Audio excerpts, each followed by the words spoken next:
میں نے تمہارے کہنے پر ان لوگوں کو کہا ہے کہ فوراً حملہ کریں، لیکن ان سرداروں میں سمجھ بوجھ ہے، حالات کو سمجھ لیتے ہیں۔ ان کا بوڑھا سردار درید بن سما پہلے سے جانتا تھا کہ مسلمان مکہ میں ابھی جم کے نہیں بیٹھ سکے۔ ان کے سامنے اور بہت سے مسئلے ہیں، ان پر حملے کے لیے یہی وقت موزوں ہے۔ حوازن اور ثقیف کے سردار اپنے ارادے کی تصدیق کے لیے میرے پاس آئے تھے۔ اچھا ہوا کہ ان سے پہلے تم چوری چھپے میرے پاس آ گئے تھے۔ میرا مقصد صرف یہ ہے کہ مسلمانوں کو ختم کیا جائے، بوڑھے یہودی نے کہا۔ مورخ لکھتے ہیں کہ حوازن اور ثقیف دو طاقتور قبیلے تھے۔ مسلمانوں نے مکہ فتح کر لیا تو ان دونوں قبیلوں کو یہ خطرہ محسوس ہوا کہ دونوں کے لوگ الگ الگ بستیوں میں رہتے ہیں اور بستیوں کی تعداد زیادہ ہے اور یہ ایک دوسری سے دور دور بھی ہیں۔ مسلمان ہر بستی پر قابض ہو کر دونوں قبیلوں کو ٹکڑے ٹکڑے کر دیں گے۔ انہوں نے سوچا کہ قبیلوں کو متحد کر کے مسلمانوں پر حملہ بول دیا جائے۔ دونوں قبیلے لڑنے والے آدمیوں کو ساتھ لے کر حنین کے قریب اوتاس کے مقام پر لے گئے۔ ان کے سرداروں نے چھوٹے چھوٹے کئی اور قبائل کو اس قسم کے پیغام بھیج کر کہ مسلمان ان کی بستیوں کو تباہ و برباد کرنے کے لیے آ رہے ہیں، اپنے اتحادی بنا لیا تھا۔ اس متحدہ لشکر کی تعداد 12,000 ہو گئی۔ اس کا سپہ سالار مالک بن عوف تھا۔ اس نے لشکر کے ہر آدمی کو اجازت دے دی تھی کہ وہ اپنے بیوی بچوں اور مویشیوں کو ساتھ لے آئے۔ اس نے اس اجازت کا جواز یہ پیش کیا تھا کہ مکہ کا محاصرہ بہت لمبا بھی ہو سکتا ہے۔ اگر ایسا ہوا تو لشکریوں کو اپنے بیوی بچوں اور مویشیوں کا غم ہوگا کہ معلوم نہیں کیسے ہوں۔ اس اجازت سے تقریباً سب نے فائدہ اٹھایا تھا۔ اس طرح جتنا لشکر لڑنے والوں کا تھا اس سے کہیں زیادہ تعداد عورتوں اور بچوں کی تھی، اونٹ بھی بے شمار تھے۔ درید بن سما بہت بوڑھا تھا، وہ میدان جنگ میں جانے کے قابل نہیں تھا، لیکن لڑنے اور لڑانے کا جو تجربہ اسے تھا وہ اور کسی کو نہیں تھا۔ سپہ سالار مالک بن عوف کو بنایا گیا تھا، لیکن اس میں خوبی صرف یہ تھی کہ وہ بہت جوشیلا تھا۔ درید کو اس کے تجربے کی وجہ سے بلایا گیا تھا۔ درید بن سما اس وقت اس لشکر میں شامل ہوا جب لشکر اوتاس کے مقام پر قیمہ زن تھا۔ وہ شام کے وقت پہنچا، اسے بچوں کے رونے کی آوازیں سنائی دیں۔ اس نے بکریوں اور گدھوں کی آوازیں بھی سنیں۔ اس نے کسی سے پوچھا کہ لشکر کے ساتھ بچے، بکریاں اور گدھے کون لایا ہے؟ اسے بتایا گیا کہ سپہ سالار نے بال بچے اور مویشی ساتھ لے جانے کی نہ صرف اجازت دی ہے بلکہ انہیں ساتھ لانے کی حوصلہ افزائی کی ہے۔ مالک، درید بن سما نے مالک بن عوف کے خیمے میں جا کر پوچھا، یہ تو نے کیا کیا ہے؟ میں نے ایسا لشکر پہلی بار دیکھا ہے جو لڑنے والے لشکر کے بجائے نقل مکانی کرنے والوں کا قافلہ معلوم ہوتا ہے۔ مجھے تمہاری جنگی فہم و فراست پر ذرا سا بھی شک نہیں ہے میرا بزرگ، مالک بن عوف نے کہا، لیکن میں نے جو سوچا ہے وہ تم ساری عمر نہیں سوچ سکتے۔ میں نے لشکریوں سے کہا تو یہ ہے کہ محاصرہ لمبا ہو جانے کی صورت میں انہیں اپنے اہل و عیال اور مال مویشی کے متعلق پریشانی پیدا ہو جائے گی، لیکن میں نے سوچا کچھ اور ہے۔ میں مکہ کو محاصرے میں نہیں لوں گا بلکہ یلغار کراؤں گا۔ مسلمانوں کو ہم بے خبری میں جالیں گے۔ تمہیں معلوم ہے کہ لڑنے میں مسلمان کتنے تیز اور عقل مند ہیں۔ وہ پینترے بدل بدل کر لڑیں گے۔ ہو سکتا ہے ہمارے آدمی ان کی بے جگری کے آگے ٹھہر نہ سکیں۔ وہ جب دیکھیں گے کہ ان کی عورتیں اور جوان بیٹیاں اور بچے اور دودھ دینے والے مویشی بھی ساتھ ہیں تو وہ انہیں بچانے کے لیے جان کی بازی لگا کر لڑیں گے اور زیادہ بہادری سے لڑیں گے، بھاگیں گے نہیں۔ تجربہ عمر سے حاصل ہوتا ہے مالک، درید نے کہا۔ تیرے پاس جذبہ ہے، غیرت ہے، جرأت ہے، لیکن عقل تیری ابھی خام ہے۔ لڑائی میں ان لوگوں کا دھیان آگے نہیں پیچھے ہوگا۔ یہ یہی دیکھتے رہیں گے کہ دشمن پہلو یا عقب سے ان کے بال بچوں تک تو نہیں آ گیا۔ دشمن جب ان پر جوابی حملہ کرے گا تو یہ تیزی سے اپنی بیوی بچوں تک پہنچیں گے کہ یہ دشمن سے محفوظ رہیں۔ تو بہت بڑی کمزوری اپنے ساتھ لے آیا ہے۔ محمد صلی اللہ علیہ وسلم کی جنگی قیادت کو تو نہیں جانتا، میں جانتا ہوں۔ اس کے پاس ایک سے ایک بڑھ کر قابل سالار ہے۔ وہ تیری اسی کمزور رگ پر وار کریں گے۔ وہ کوشش کریں گے کہ تیرے لشکر کی عورتوں اور بچوں کو یرغمال میں لے لیں۔ انہیں دور پیچھے رہنے دو اور مکے کو کوچ کرو۔ احترام کے قابل بزرگ مالک بن عوف نے کہا، تم بہت پرانی باتیں کر رہے ہو۔ تم نے محسوس نہیں کیا کہ اتنی لمبی عمر نے تمہیں تجربوں سے تو مالا مال کر دیا ہے، لیکن عمر نے تمہاری عقل کمزور کر دی ہے۔ اگر میں سپہ سالار ہوں تو میرا حکم چلے گا، میں جہاں ضرورت سمجھوں گا تم سے مشورہ لے لوں گا۔ مورخوں نے لکھا ہے کہ درید بن سما یہ سوچ کر چپ ہو گیا کہ یہ موقع آپس میں الجھنے کا نہیں تھا۔ تم لشکر سے کچھ اور کہنا چاہتے ہو تو کہہ دو، مالک بن عوف نے کہا۔ جو کام مجھے کرنا ہے وہ میں تمہیں بتائے بغیر کروں گا، درید نے کہا۔ مجھ میں لڑنے کی طاقت نہیں رہی، لڑا سکتا ہوں۔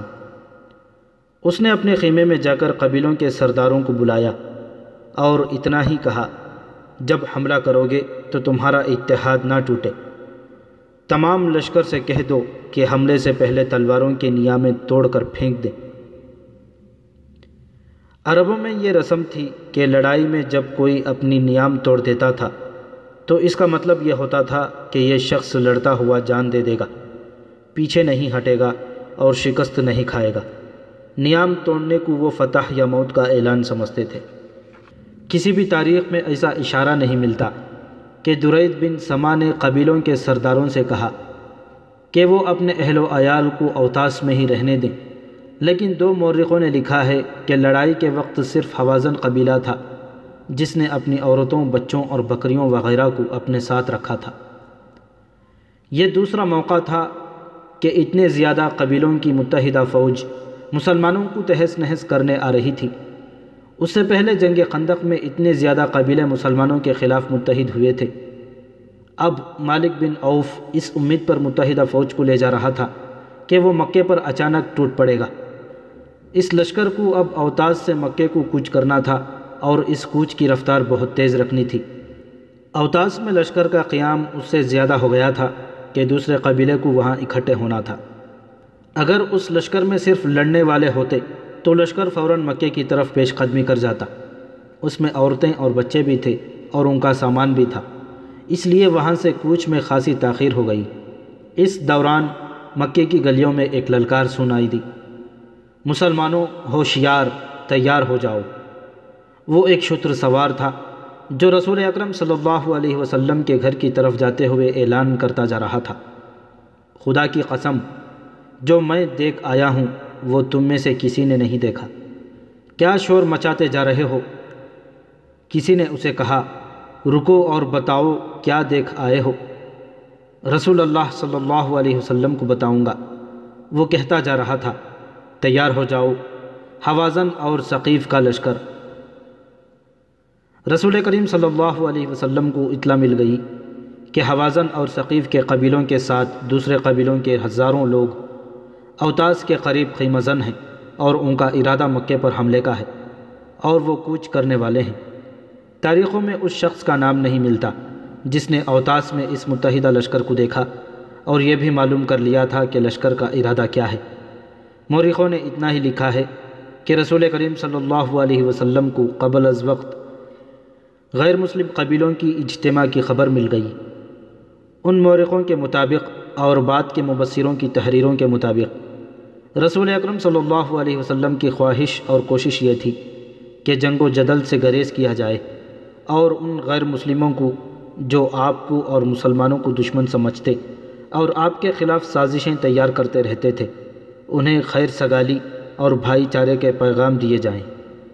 اس خواہش اور کوشش کے علاوہ جنوری 630 عیسوی میں حضور اکرم صلی اللہ علیہ وسلم لڑنے کی پوزیشن میں نہیں تھے، کیونکہ آپ نے مکے کو چند ہی دن پہلے اپنی تحویل میں لیا تھا اور شہر کے انتظامات میں مصروف تھے۔